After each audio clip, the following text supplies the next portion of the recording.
আজকে আমি একটা পদ্ম ফুল গাছে ভিডিও দেখাতে চলেছি।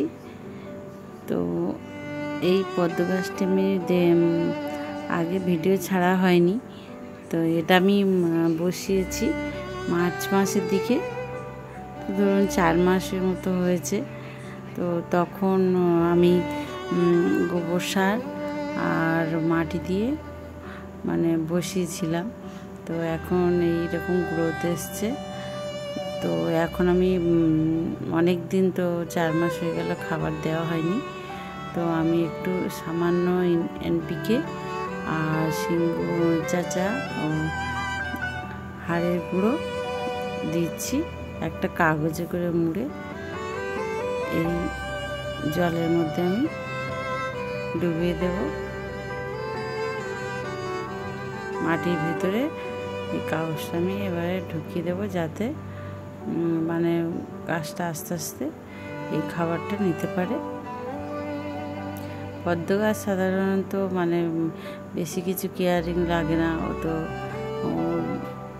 শুধু জলে আমরা একবার বসিয়ে দিতে পারলেই হলো। এটা আমার দানার গাছ, যার জন্য আমার ফুল আসতে দেরি হচ্ছে।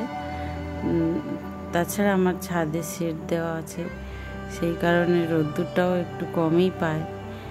তো যাই হোক, এইটা আমার তো, আর এটা আমার আর একটা গাছ, যেটা তারও আগে কিনেছিলাম, কিন্তু এত কাকের উৎপাত আমার এই জায়গাতে খুব গাছের সব পাতাগুলো কেটে দিয়েছে, যার জন্য পাতা বেশি নেই। তো এই দু জায়গায় করা আছে। এটা একটা গাছ আছে আর বালতিতে 2টো গাছ আছে। তো এই পদ্ম গাছে কোনো কিছু আমরা স্প্রে করতে লাগে না, বা কোনো কিছু কেয়ারিং করতে লাগে না, স্বাভাবিকভাবেই হয়। আর আমি এই যে পচা পাতাগুলো ফেলে দিলাম, যাতে জলটা ভালো থাকে।